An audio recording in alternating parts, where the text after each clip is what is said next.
way. They're like, oh yeah, I understand rowing is like really good exercise.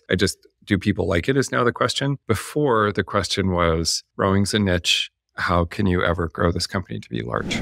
We are entering into a somewhat terrifying golden age of personalized data management, which is going to allow us to deliver things that you really, really, really love.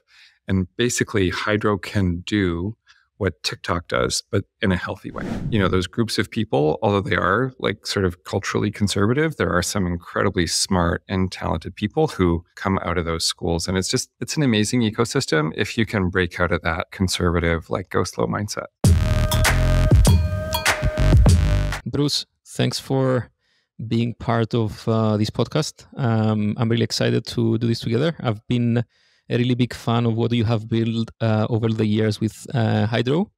And we should start maybe with the prehistory. I know that you have a big prehistory in the space, and also your family was in the space of rowing for many, many years. So why don't we start with that? Yeah, that'd be great. I know I have a prequel, the prequel to Hydrow. It's great to be here. Thanks for the invitation. So I started rowing in college, and didn't totally like. It was it became like a very strong interest. So I kind of like I played a lot of piano through like high school, and I thought I would be a pianist, and I didn't realize it at the time, but I sort of replaced piano with rowing, and I got very involved, and I tried to make the Canadian national team. I did not make the team, but I started coaching, and really, like, I tried to quit a couple times. Like, I tried to like stop being involved, and found myself just, kind of dragged back in. And then I didn't know this because nobody mentioned it to me, but like my dad didn't row, my mom didn't row. But when my son was born, I picked a family name.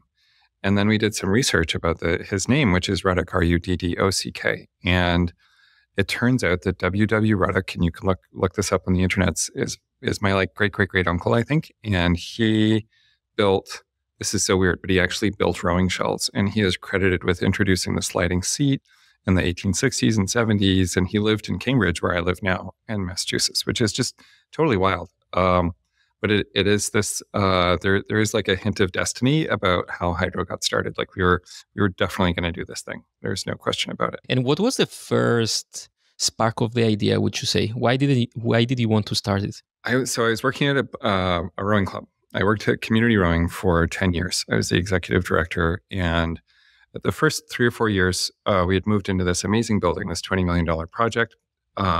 Really beautiful. It won a whole bunch of awards. It's this architectural gem in Boston. And the job was to fill that full of people and to pay off the building. And so that's what I was really focused on. And I realized that, like, even though we had this amazing building that you can see from the highway here, and it's like really beautiful, people didn't know that rowing was accessible. They thought that it was something you had to go to Harvard for, or one of the local colleges, and it was like not something that anybody could do. And I don't think they understood the benefits either. So I started on this journey to try and make rowing feel genuinely accessible. And it used to be like 100 years ago, it was the most popular sport in the world. The Boys in the Boat movie that's coming out is going to tell that story. But the convergence of trying to make rowing genuinely accessible and watching what Peloton did for SoulCycle. So SoulCycle was this really cool thing, and Peloton brought it into people's homes and made SoulCycle accessible to millions of people. And I thought that was amazing. And I was kind of terrified, honestly, that, like, stepping back for a minute, there is an inevitable shift towards more efficient and better exercises, and rowing is the most efficient and best exercise for your body. So there's this inevitable shift towards rowing as people get more information, as people understand what's happening with their body. They really want to turn on their core. They want to use all their muscles. They want to feel great. Rowing is the future for sure. And I was really I was concerned because the sport of rowing just delivers such exceptional benefits, and being outside on the water and the rhythm of moving together with human beings really is this kind of human connection that's irreplaceable. And so I actually started Hydrow because I wanted to make sure that as that shift happened towards indoor rowing machines as like the main modality for exercise, that was connected to the values and the beauty and the impact that the sport delivers. And if it became disconnected from that and just became like another, dance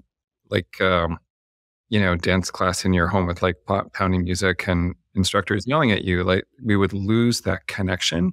And rowing really is like, it's this thing that delivers human connection at a higher level than most other sports. You find flow and you find synchronicity faster with rowing than you do with any other thing. So that was the driving force really, to make rowing feel accessible for everybody in the whole world.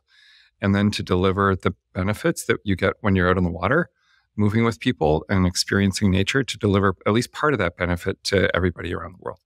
And we didn't know if it would work, but then, what do you know? It did. Totally. We have our NPS score is in the 80s. People really, really like the product a lot. And how did you move from conceptualizing the idea into actualizing it? How did you start? What was the first product? How did it look like? It's kind of funny. We got started. We taught. I'm a coach, so I coached. So along with being an entrepreneur, I've coached most of my life, and so I coached at a pretty high level. And I've been to the World Championships a bunch, and so in the wintertime, I would coach classes on rowing machines, and we would at the rowing club at Community Rowing, we'd have like 60 people come by in the morning and jump on ergs.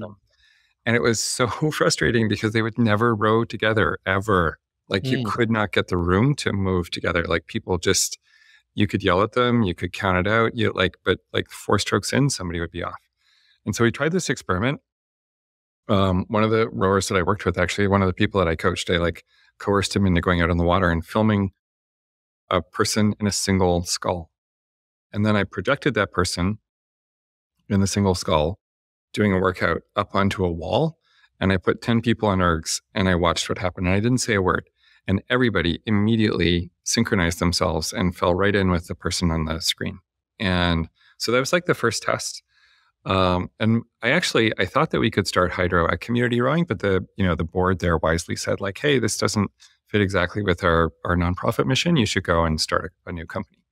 And so that was basically like getting fired from my job there and taking those learnings and then putting them into Hydrow is how that was like the seed that germinated to get started. So initially you had, because of your coaching experience, you had all these people there. So you knew that they would use the product once you start, and you could do these experiments. And then how did you went towards with the product? Did you try to manufacture it somewhere else? Did you try to make it in Boston? How did you approach it? We had this kind of crazy thing. So Boston is it's like a second-class city, so I live in Cambridge, Massachusetts, and it's a really nice place to live. It's beautiful, but people here are, I know they're politically liberal, but it's like a deeply conservative place where people go slow. You think about Harvard, it's slow. There is a small group of people who like to go fast, and I'm one of those people who likes to go really fast. So we were really fortunate. I had built some relationships over the years with people who trusted my ability to get stuff done, and they invested in the company. It allowed us to basically start 3 companies all at the same time, and our goal was to go faster than Silicon Valley, and really go fast and see what we could do. So we started a hardware company, a software company, and a content company all at the same time. And that was literally the first meeting, blank sheet of paper. For the hardware was January 4th, 2018. And that same month, we did our first shoot for content. And I've been working with our chief technology officer since December 5th of 2017. So we had an MVP up and running by February with the ability to deliver content. And we used a Concept 2 rowing machine to test it all out on. And so we had this incredible drive and the opportunity to go very fast. So we delivered our first looks like, works like prototype in 6 months, which was our goal. So June 14th, it got delivered. It was a handmade, very, very expensive Hydrow that was fully functional and kind of knocked everybody's socks off. It was a massive race. And our first investor, Dick Cashin, who's the founder of One Equity Partners, he's a rower himself, and he kept saying, he just said, go faster. You're not going to win. In rowing, there's this expression, you win by a bow ball. And what that means is that you win, these boats are 62 feet long and you win by 2 or 3 inches. So you just win by a tiny bit. And he said, you're going to win by a bow ball, not by a deck. And a deck is more substantial margin. So we knew that we were in a race against time because this shift towards rowing, it really is inevitable. And we knew that Peloton and everybody else was going to be building rowers. And so we really wanted to define the marketplace and own rowing. And I think, for our market position right now, I think justifies that early speed and investment, because it was really, we couldn't have gone fast without the right level of investment, because it was always a choice, like good, fast, and cheap, pick two. That is a true statement. And we always chose good and fast. And we paid to go faster. And it was a good decision. Got it. I want to go more in depth into the things you mentioned, but also I've seen somewhere that you pointed towards Harvard and MIT being there, and that you wanted to be around the schools. Can you expand a bit more on that? I definitely have kind of a love-hate relationship with Boston. So you have these incredible, deep pools of super smart people. So I really thought that great brands had to start in Los Angeles, and if they weren't going to start in Los Angeles, they had to start in New York. And then with rowing, we were like, okay, no, we're actually going to start Hydrow in Boston because of the history of rowing here. And it turns out that actually there are some really, really, really great engineers, and mechanical engineers, electrical engineers, computer engineers, and also some great designers, which I didn't appreciate. And so I was really grateful. And that was kind of like a lucky choice, because I really did do a national search to look for an engineering firm to partner with. And we found somebody in Lexington, which is one of the suburbs here. So it worked really well. Cooper Perkins was an amazing partner. Gerhard Paleka was the lead there, and we met on a Saturday in January. Everything was shut. There was this big snowstorm, and we spent 4 hours just sketching out what we could build. And their chief technology officer, Chris Paul, he's like famous. This was his 9th startup, I think. And just extraordinary talent who really, they both schooled me on what we needed to do to be successful as a company, because they'd had so much experience.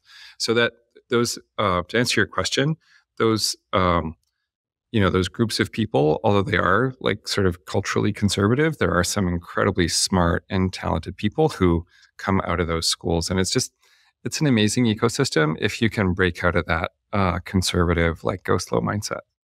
And what was your approach in these days to attract these people? Were you going around the schools, for example, or? No, it was all, I say this a lot. I don't know if this is fair to say, but warm introductions are everything. If you cannot earn a warm introduction, you do not have the skills to start a company. And I'm Canadian. I didn't grow up here. I don't know anybody here. But I was able to, through sort of a network of friends, to be introduced to Chris Paul, and that was he was employee number 1, and he had such a strong reputation, and he'd done so many startups that as soon as he joined the company, it was very easy to attract people, because he just had a fabulous network, and people looked him up and they're like, oh, this guy knows what he's doing. And I had asked, as he goes by CP, I had asked CP for a recommendation, because there was no chance that he would work, with me as chief technology officer. But I didn't realize it at the time. But in the course of getting to know each other, I bought him I think 7 meals, and he was kind of interviewing me as the CEO. And I thought we were just talking about the business, and he was excited to do something good in the world. And Hydrow really is, we're dedicated to help people feel better about themselves. And I think that combination of the early win on talent with CP and also the mission of the company allowed us to hire, I think, the very, very best of the best, which is, I think, as everybody knows, is crucial. And in those 4 or 6 months that you mentioned that you launched the product, was the first product based with magnets as well? Was it working in the same way that the current product works? Yeah. So the weird thing, I know a lot about rowing and how the stroke should feel, and how it does feel with existing rowing machines. And rowing machines have been around for 100 years. If you went to a Y in 1910, there would be rowing machines there, and they would use weights or springs or gasoline. There are different kinds of mechanisms. And nobody had applied technology. Nobody. They were using old school resistance that was available 600 years ago. It was either a fan or air or water, for the big ones. And it was kind of fascinating to me when we talked to the engineers, the remit, I knew exactly how it had to feel like water. It had to be smooth, and it had to be quiet. And we looked at a bunch of different mechanisms, but there are so many opportunities there. And the eddy current brake it's pretty old technology. People have been using it in printing presses and anything where you need to control speed, or where you have a spinning wheel, you can use an eddy current brake. And so the technology was very available. The algorithm to create what we did is patented and special. And a lot of people have actually, like Peloton has copied it, where it's flattering. And it had been like literally 50 years since anybody had innovated. The Concept 2 rowing machine was like the last major innovation. And that was really like the last big update they did was like in the early 90s. So, and that runs on it's really a turbine, not a fan, to create the resistance. So is that opportunity to leap forward, I think was really obvious as soon as you start at it. Everybody's like, wait, why hasn't anybody changed this in such a long time? Because the technology really is much, much better. We use a small computer that we designed that controls the resistance on the eddy current brake, and that mimics exactly what it feels like. And it also has this really wide range of resistance. So you can have like almost no resistance or really, really massive resistance, and it changes through the course of the stroke, and it is immediately responsive to you individually. And I think one of the things we haven't done as a company is a great job explaining just how magical that is. It is a major step forward technologically. So it's really engineering-wise, is this multiple magnets in a series, or how does it look like? So it's an iron wheel, and then there are two electromagnets that are turned on and off 240 times a second by a small circuit board. And we created the circuit board and the firmware to and it sounds pretty simple when I say it like that. It is not simple because it has to be responsive. So there's a feedback loop. So you push against the footboard and you hold the handle that spins the wheel. And as the wheel spins 240 times a second, it gets adjusted depending on how hard you are pushing. And it changes very dynamically through the course of the stroke. And then at the end of the stroke, we have to figure out where the end is because everybody's finish for the stroke is different and everybody's start is different. And so there's a huge amount of computational power that's applied to figure out exactly how to make that perfect feel. And honestly, like every single person who sits down in a Hydrow, their first response is like, "This feels amazing," which is great. That's the point. Feels like water. It really does. It also sounds like if it's based on electromagnets and you have a circuit board, that you can update it as well if you want to do more innovations over time. OTA updates. It is amazing. And so the opportunity to deliver, and we've done that already many times, and we continue to refine the feel and also make it more accurate. And over time, we'll also be able to introduce different kinds of exercises. So you can use it not just for aerobic training, but also for strength training. In terms of the first content that you created, why did you choose the path of having a coach in the water? Why did you choose that approach versus an approach that it could be similar to what Zwift is doing, for example, in a virtual world and so on? I know. I love Zwift. I think Zwift is really, it's great. However, the key thing, so whole health is not just a physical thing. Whole health is really like human beings are, we haven't changed that much in the past, 20,000 years maybe, but we require a few things to feel good. And one of them is exercise. That's great. That's given. But another is experience of nature. And a third, and maybe the most important, and this is what I learned at community rowing, is that people need people to feel good. It sounds like it's a trite thing to say, but if you don't recognize that, it's just crucial. And I don't know if you know any rowers, but like my experience of like rowers are all crazy. Like never go to a rowing party because it's this tribe and all they talk about is rowing, and it's super boring for anybody who's not a rower. And so just don't go to parties with rowers at them because it's not, as soon as you reach critical mass, it becomes a terrible party. And they have this like crazy connection, that's built on moving in rhythm with other people on the water. And it's an amazing experience. And so it's really important to deliver that kind of human connection. And even with generative AI, like we're so not there yet. Cameras are wildly revealing. And one of the biggest innovations for us was that rowers aren't allowed to talk and they're not allowed to smile. Like when you're out on the water, when you're competing or training, it's a serious business. It's silent. Only one person's allowed to talk, the coxswain. Everybody else is specifically told to be quiet. and you really concentrate. And we broke a bunch of those rules to highlight that human connection between what's happening at home on the rowing machine and what's happening out on the water. So we film, athletes who are rowing singles and doubles, and we film their face and we play music, and we heighten the experience of connection so that what's delivered digitally really does feel like being genuinely connected to another human being. And you move your body in the same rhythm at the same stroke rate that the person on the water is moving with. And we encourage that. So it really transcends, I think, the digital divide in a way that pure digital experiences just can't, or they can't yet. There's exciting stuff happening with glasses, and I've built multiple test units for Oculus and other kinds of immersive glasses with 360-degree experiences. Once we get the form factor right on that, it'll be really cool. But for now, I think that heightened experience that we use sometimes up to a dozen cameras to capture the experience out on the water it really does deliver like a substantial percentage of the reality of being out on the water yourself with another human. It's really great. I love it. I'm genuinely surprised at how well it works. It seemed rowers certainly, like, we don't market for rowers. This is not, it's not a product for rowers. But even rowers have decided that they kind of like Hydrow at this point, which is to me genuinely shocking. So really good. Awesome. I want to actually ask you more questions about VR that you mentioned. I will leave it for the end. We spoke about content at the beginning. We spoke about the product at the beginning. What about marketing? How did you approach marketing? How did people learn about Hydrow in the early days, in the first 6 months?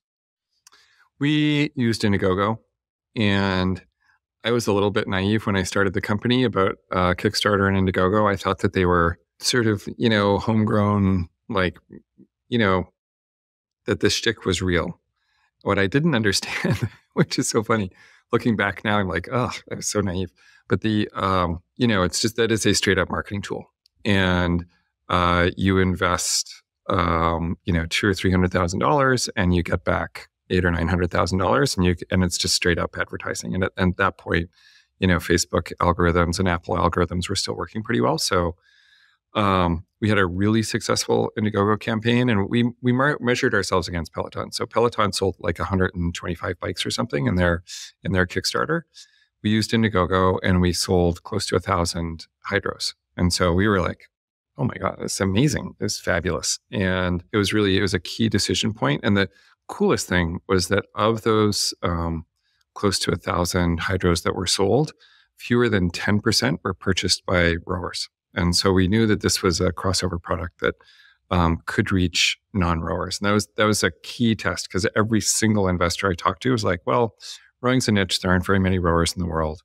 And, I would explain the story about how it's a more efficient exercise, but they would say, like, who's going to do that work for education? And I would explain that, all the work with Orange Theory and CrossFit, like those people had been educating people for a long time. So we weren't the first ones out with this idea, but it took some real proof, and that Indiegogo campaign was like a great way to get started. It was really, really compelling. And those were the first 1,000 machines that we delivered.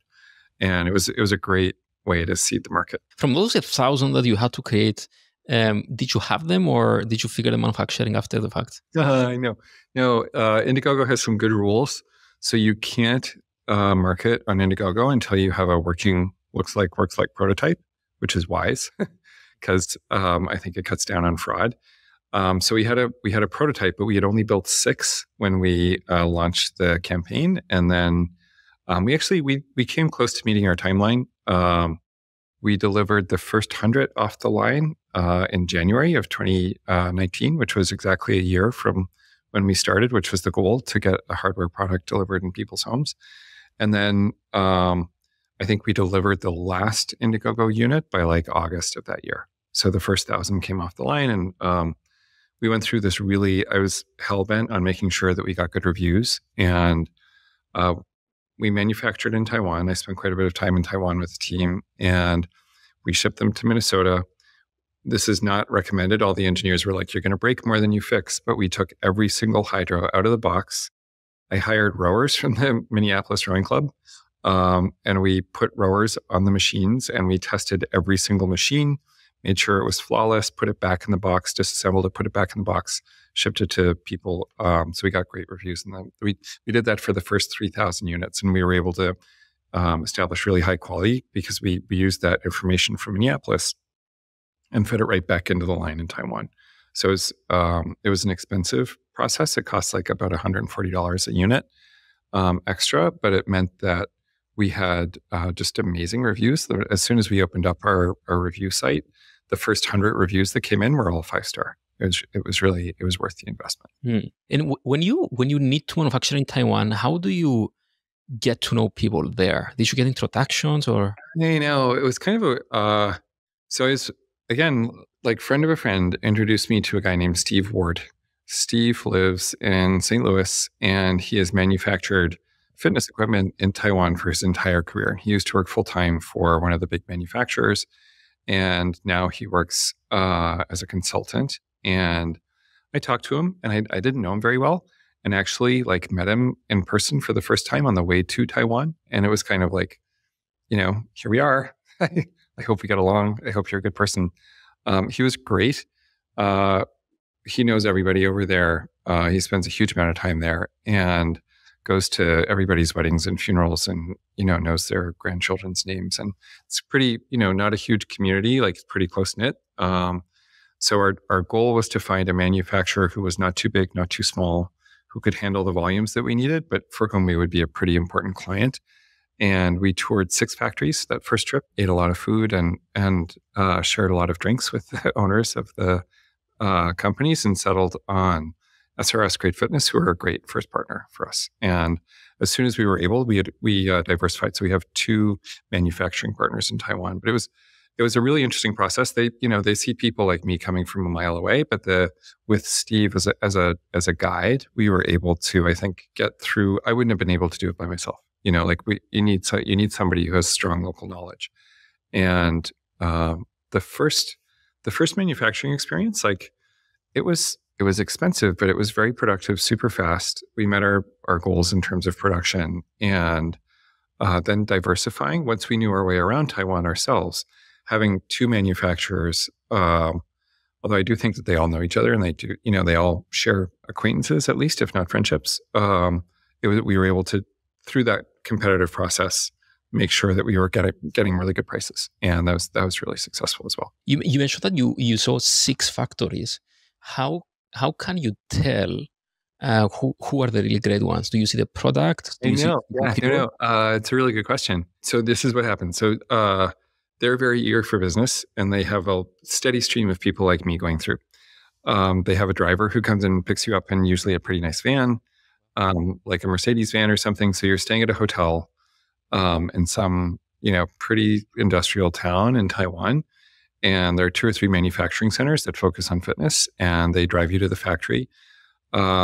You go through a presentation from the management, and you can tell from the management, like, how sophisticated they are in their approach, how many engineers they have. You can look at their client list, But what's most interesting is just going through the factory and understanding, do they have a soundproof room to check every piece, and is it actually soundproof?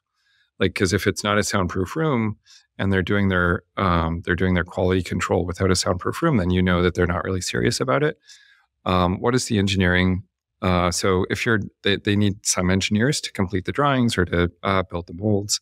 When you go into the engineering area, how many engineers are actually in there working? And what's it like? Is it well organized? Like, is there dust on everything? When you look at their testing equipment, like, is it really high quality testing equipment, or is it something that's totally jury rigged and they run for a little bit? Is it actually running? Like, are the test rigs running because you want those to be running 24/7? And so there are a whole bunch of things to look at. What kind of cars do they drive? When you do go out to dinner, it's hard work, but there's a lot of drinking. And what kind of people are they? Are they the kind of people who go on to the second and third bar, or are they the kind of people who go home to their family? What are you comfortable with? And so it's really, it's like an exercise in being present. It was really, and I loved getting to know the people over there. They're really super, super smart, great business people. And I loved getting to know Taiwan a little bit. It's a really, really great place. And the people that we've gotten to work with are, I think, just idiosyncratic, cool humans, and they have their strengths and weaknesses. And it's an investment in relationship building. And in the quarantine, when we were building stuff, I actually did go, like, I put a high value on that personal thing. And I spent 14 days in a hotel room when I was in quarantine in order to go to a factory for like 2 days. So I think it's really, really important. And I don't think there's any solution, and it can't be a deputy. It's got to be the CEO to CEO or owner to owner. You can't get to the bottom of things without that high level conversation. And in the end, like, I feel like I had some amazing guides. We had a great partner with Cooper Perkins, and they came to Taiwan with me the first time too. So I had expert advice to help guide the conversation as well. How many days would you say that it took you to really double down on the right manufacturer? It was three trips to Taiwan, and I didn't know when we chose. I hoped. I crossed my fingers, in the fullness of time. I figured out that our first manufacturer was like really great people, super, super financially tight on money. Like they managed their money really, really well. Their quality control process was not what we needed it to be, and we had to work with them to change that. So it was a process, but there's a moment when you got to jump off and just go. And you find out later. I think the other thing, we had a superpower in our chief production officer who joined in August of that year. So I made the decision to work with SRS, and then a guy named Adam Kraft joined the company, and he'd been building things in Asia his entire career. Companies like Waterpik and Hasbro and Roomba. So he knew his way around Asia really, really well. And he had a really great manner and way of managing with the company to make sure that the quality was really high. That was our only real issue, was making sure that the quality was really, really consistent. And then you mentioned earlier that you had 1,000 orders from Indiegogo, and then over time it became 3,000. What would you say? Was it word of mouth from people that were really satisfied, or what was the approach that got more people to learn about Hydrow in those days? Yeah, it was. So it was pre-pandemic, and the first September, October were pretty tough sledding. We were just beginning to market. We hadn't raised our Series A. We'd raised about $10 million at that point. So we weren't spending much money in marketing. We just hired our marketing leader. And so we were just leaning in for the first holiday. The big breakthrough was actually Best Buy. So Best Buy called us and was like, hey, we're entering the connected fitness space, and we want to enter it with you. And so that was it was a huge moment. I'm not sure that Best Buy is I know that they are as a long-term partner, they have their ups and downs, but as a way to launch a product as a young company, you can't really get better than that. They have this enormous reach. They're a trusted brand, and to have product placement front and center. And then that first year we outsold bikes and treadmills on Black Friday, and we did a huge sale, we $1,000 off. And that just blew the doors off, and we sold 1,700 units in that week, which was really it was amazing. It was a fabulous way to launch. Really, really good. That's incredible. How did Best Buy learn about you? Or was it through media, or did they reach by themselves? Yeah, they called us, Wow. and I think they were looking at the space, and we'd been to a couple of fitness shows. Their buyers were interested, and I think that they saw this as a growth category. It was pre-pandemic, but it was definitely Peloton was growing, like a weed, and I think they understood the shift for rowing, and they wanted to establish themselves as a premium brand. And we definitely had we had this very beautiful rower that was winning awards, and the people really loved, and was very high quality. So it was a really good match. And I went out and met the chief merchant of Best Buy, and we hit it off. He had a really great team. So it was a great way to launch. Really, it was really cool. Incredible. You mentioned fitness shows. Which ones are useful that you went to and you liked? It's kind of, there's sort of fitness is like kind of a lousy industry overall. Like it's been stuck in the past for a really long time. And it's starting to change. Like people have seen the light for sure. Like Peloton shook it all up. And we're shaking it up, and Tonal's shaking it up, and Aura, and but the legacy players like to go to those fitness shows. Like it was a bunch of people who, like those stores, like they're in like strip malls, or like people who buy equipment for gyms, and they have this like well-worn path. So it's a bunch of insiders who go to the show called Ursa in San Diego, and it's a good show. It's very well run, super professional. So we went to that. I think the most important thing to do if you're interested in this space is actually go to the show in Cologne every year, the international one, and everybody who's anybody goes there, and all of the new stuff is there, so you can see how people are thinking about things. And the pandemic put a spanner in everything, but it was really, for me, that was eye-opening. And we didn't present there. We didn't have a booth the first year, but just going to see the context and understand how the whole industry sees itself, I think is really important to be able to position your product for that, especially on the commercial side. It's a pretty small percentage of our business is commercial, but a high degree of awareness is attributed to commercial. So it's important to understand how the industry is marketing itself. And those are like the big shows from my perspective. There are a bunch of other things you can do depending on who you're trying to communicate with, whether it's hoteliers or fitness people or gym people, or, there are different locations that you can go to talk to for those different groups. Mm. What happened during the pandemic? What didn't happen? It was crazy. CACs were low, sales were high. We were supposed to produce 26,000 units the first year. We produced 30,000. We maintained quality.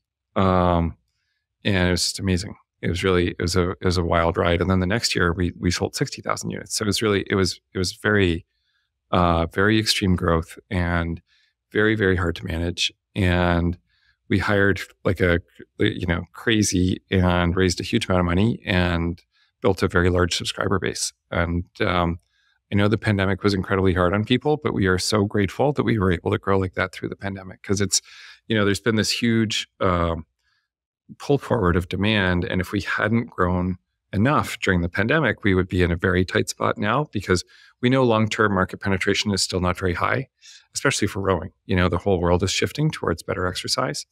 That pull forward of demand stranded a whole bunch of companies, and they didn't have enough money to operate. And we are in a great position to resume growth this year. So we're super, super grateful for that period of growth, and it gave us a huge customer base, and it's a great position to be in. Speaking of fundraising, a lot of the folks that are looking at the podcast are early on. How did your pitch or your approach change over time, maybe from the seed days towards the later growth rounds? So I have been through every kind of fundraising at this point. We early stage, definitely was lucky to know some people who trusted me to be able to accomplish something. And I can't say enough about L Catterton as an investor. So I made a long list of everybody that I wanted to invest in the company. L Catterton was the number one VC firm, because they had a growth fund. Stage matched what we wanted to do. They understand the space. They're not scared by hardware. They have very deep pockets. They have private equity to follow on. They can follow you through the whole life of the company, and a superlative reputation. So I started trying to get an introduction with them, and I just couldn't get a meeting. And at the time I was like kind of frustrated. Like I was like, I have this great idea. Like, this is really, really good. It's going to work. And the fact that they wouldn't take a meeting was really frustrating. And it was honestly, like, in retrospect, like, that's why I say that ability to create warm introductions, if you can't do that, then you don't have the skills to be a CEO or a founder. Like, you have to be able to open doors somehow, and you can't just go knock on the door. Like, it has to be like one step, two steps, and then the right door opens. And so it was building those relationships.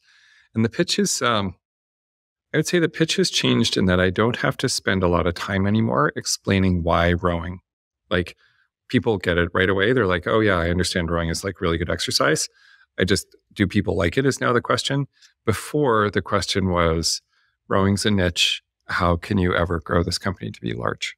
And, investors are deeply conservative. Like if it's not provable with data, they're like, well, I'm not going to invest until I know for sure. And that's the whole point of a startup. Like it's a new thing. It doesn't exist. If it existed before, then it's not really a great opportunity. It's been commodified or something like that. So bridging that gap and the understanding, but it's moved from, I don't know why rowing could be hugely popular to why is your company in particular going to be really successful? And that's been definitely a journey, and repetition, like getting rejected 100 times is incredibly valuable, not because the rejections make you stronger or anything like that. It feels like complete crap and it's a terrible experience, but just the repetition, being forced to explain over and over and over again, forces you to actually clarify your strategy, get smarter about your product, and understand how to communicate. And I think some people are better at it than others. I needed those repetitions in order to be able to make my point with investors. Like I couldn't do it right out of the gate. I needed a lot of practice. So the path to a yes involves a lot of no's. Many, I've heard like so many fundraising presentations at this point, but even like in, the prequel to Hydrow, I used to do a lot of philanthropic work and a lot of fundraising. And basically like you count the number of no's that you get because eventually you will get a yes. And if you haven't got 10 no's, then you're never going to get a yes. And it's the same with VCs. Like you really need all of those no's. It's really important. And don't be discouraged. Like practice. You mentioned warm introductions. What are the nuances that people need to know? How can someone figure out the best way to get warm intros? It's such a weird thing. It is, but it's straight up. It's kind of like going to those factories in Taiwan. It's the same thing. Like you get to know somebody. Like, so I worked with this guy, Howard Anderson, at Community Rowing. He was on the board of the nonprofit that I worked at. So I got to know Howard, and I dragged my ass up to Hanover, New Hampshire, 2-hour drive in the snow to meet with him for 45 minutes, which was like, it seemed like a total waste of time, but I didn't know Howard very well. And I brought a business plan, and we sat in the lobby of the Hanover Inn, and he like drove over from his home. He teaches at Tuck part of the year. And so he like looked at the thing and was like, well, and I thought he might invest. And he was like, I'm not investing. Like, what are you, crazy? But it was an open door. And so then I called him like a week later or 2 weeks later, and he's like, yeah, no, okay, this is what you need to do, this and this. So I did that and that. And I wrote it down, and then I said, hey, can I talk to you again? And he came into the office where I was working. And so we got to know each other a little bit. And so that was like the first thread to pull. And then Howard knew everybody, so Howard would go through the list, and he's a successful venture capitalist himself. And he was like that first door opener. He introduced me to one of his students that he taught at Sloan, who he didn't know very well, but she was connected with another human who I talked to on the phone 3 times. He didn't invest, but he said, hey, you need a CTO. And so that was like, okay, how do I get a CTO? Well, there's this guy, Chris Paul. Talk to him, ask him who you should hire. He'll have some ideas about he won't work for you, but ask him. And then, so it's like, and you got it like at each one of those conversations is incredibly important. Like it has to lead to the next one and the next one and the next one. And that's what I mean by warm intros. And if you can't build those threads, then you can't do it, because you can't do it by yourself, unless you win the lottery and can just pay people. But if you pay people, it doesn't work very well. And at one point we had too much money as a company and hired a lot of consultants to do things very, very fast. And that does not build a sustainable business model. Like the blitz scaling only works if the money stays free forever. Look at Uber. Like it's, and then $26 billion in, they're like, wait, we have to make money now. Like, so it's that ability to build those threads and it's not money, it's relationships. And so that's what I mean by warm intro. And I think it's irreplaceable. I think it's basically what business runs on, which I didn't, like everybody talks about it, but I hadn't lived it that way before. I thought it was like much more like transactional, but it's transactional on a more human and personal level than you would expect. That's an incredible insight. I wanted to take a bit, maybe a few questions regarding the future. I wanted to hear your opinion about data in general. What is the approach in measuring data in Hydrow, and how do you see it embedded in the product? Yeah, the truth about Hydrow is that we are actually a big data company. I think we started life to get our foot in the door as an experience company and a workout company, but the magic happens when you can pair exactly the right experience with an individual that connects them with a community. And we are entering into a somewhat terrifying golden age of personalized data management, which is going to allow us to deliver things that you really, really, really love. And basically, Hydrow can do what TikTok does, but in a healthy way. Like we can make something that you love and we can deliver it to you at exactly the right time with exactly the right message. And all of that is just A/B testing and building on the relationship that we have with you and the data that you share with us that comes from your watch and your telephone. And that opportunity to marry that personalized data with insights about whole health is just remarkable. And we are on the first pitch of a really long baseball game, like a baseball game from last year. It's a very, very exciting moment. The industry, I think, kind of sort of sees it, but doesn't fully grasp what whole health is. There are a lot of people running around in fitness who rely on charisma and or used to work at a bank and think it's cool to own a fitness company because they're like fitness buffs. But the actual really deep information around whole health and the comprehensive understanding of what that looks like, and also the comprehensive understanding of what network effect is and how it actually functions, the nuts and bolts of network effect. Like those are the two pieces of magic that we understand, I think, in a way that other companies don't. And we're just, we're at the very, you have to build a great product that people love in order to have permission to play in this space. We've done that, and we're just starting to really lean into the opportunity there. And it's not generative AI. It's building on your personal story and what happens to you on a daily basis, and then using AI and the insights from that to put that together into a really great recipe.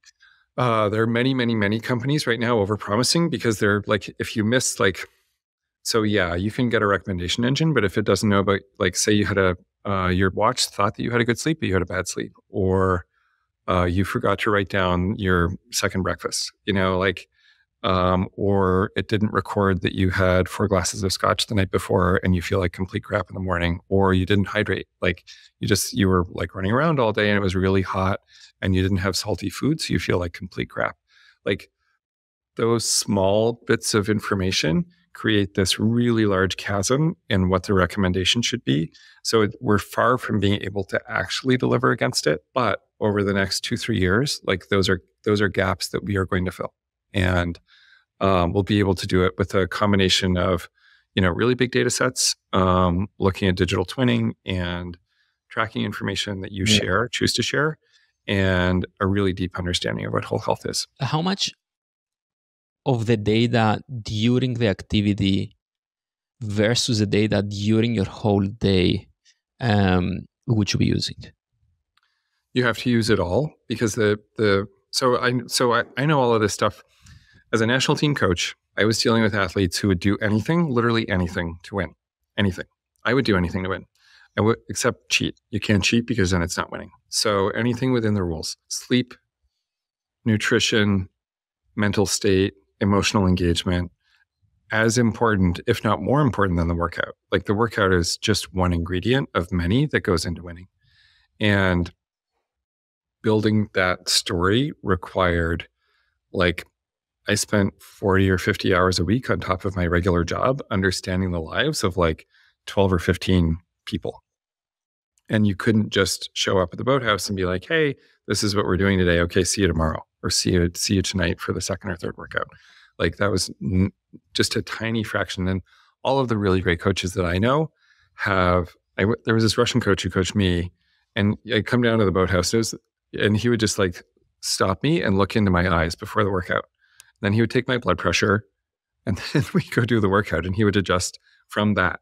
But he was an old guy who understood how people worked, and it's that whole picture that allows for really great interventions. And without that, you have really bad training and people buying something that they think they're going to get and they never get it.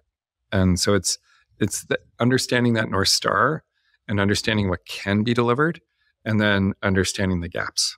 And I think that's where fitness just fails miserably, because people buy fitness and they think like, oh, I'm going to lose weight and I'm going to look better, or six pack abs, and that never happens. It just like that's determined by genetics and what you ate. It's what we can deliver is the hydro high. Like, you will feel great. Give us 20 minutes. All of those chemicals in your brain that make you feel better for most of the day, like, we will deliver that, guaranteed. And it's expanding on that promise in a way that doesn't disappoint people ever. Small tangent. You mentioned Hydro High. I saw all these ads from Kevin Hart. How does someone go and meet these folks? What's the approach? I know. Kevin's really great. I met him during the pandemic, and he really is funny. And he was kind enough to laugh at a couple of my jokes. And I think one of them was like a real laugh. He wasn't just being polite. He was introduced to us from one of our investors. Once Catterton got involved, we got access to this whole world of people that they've worked with over the course of dozens of companies. And so we met a company called RX3. Nate Robbie, Aaron Rodgers, and Byron Roth started a venture fund. And Nate knows a lot of people in Hollywood, and he's a really, really good human. Like, there are a group of people in Hollywood who keep their word and follow through on promises and are trusted. And he is one of those people. So he knew Kevin socially, and I think had done some work with him. So we got introduced, and Kevin's one of the hardest working humans I've ever met. Totally understands the fitness thing, and he's been on his own fitness journey. So for us, the key thing, like when we talk, the point, he would have been happy to have his business manager just do a deal. We didn't want to do that kind of deal. We only wanted Kevin to be involved if he actually, because the camera is so revealing, like, it's got to be genuine. And he really, he's just great. So he took a role, he took a title. He's our creative director, and he's still involved. Like, his contractual term is like long over, and he's still very involved. And when we call him, he always like throws up on social media, whatever we need, or like all of that work. And honestly, the Hydro High, like that whole campaign, was because Kevin kept hammering, like, stop talking like in 4 sentences, make it really, really easy to understand. It's gotta connect with people, like, faster. And so we owe him a lot. It's been a great experience with him. From this conversation, I got a few ideas, and my impression now is that the future of Hydro is going to involve, one, better understanding of the user through their daily life. For example, how did you sleep? What was your HRV? What was your blood pressure? What is your blood pressure during the activity? What is your glucose during the activity? So it's focusing on the individual much more and delivering a much more specific training. And then you mentioned something about Oculus. So I would assume that the world as well would be changing around you. So that's what it sounds from this conversation at the future. Can you paint a picture of that? Yeah, I think it's so cool. I think that our understanding of whole health is just really powerful. So the long term, we say every week at a company meeting, we want to create the most beautiful human experience. And we want to do that so that people don't just feel physically better, but they feel more connected to other humans. They have a higher degree of trust in themselves and in others, and are able to be more generous in the world and make better decisions. And that's our way to fight climate change. It's our way to fight the divisions in the world and to reorient people's imagination so that they actually have a better life. And it starts with delivering that craveable exercise that makes you feel connected to other humans. So I think, like, we're doing it now. Like, if you get a Hydro, you absolutely feel better. That's why we have a crazy high NPS. But the opportunity to make it stickier and more craveable and actually fit in your life, depending on, like, regardless of what's happening. is just a fabulous, fabulous opportunity that we couldn't even talk about like 5 years ago. We're running a pilot right now. Close to 40,000 of our members have shared their health data with us in a database, so that we're able to start building this product. So it's very, very, very exciting. I think it's so much fun. Excellent. For the listeners, where can they learn about you? We are available online, hydrow.com. 6-letter homepage, hydrow.com, which we cherish. And if anybody wants a code, they should hit me up directly, Bruce@hydrow.com. Excellent. Bruce, it's been fun. Thank you so much. Super great. Thank you very much for a great conversation.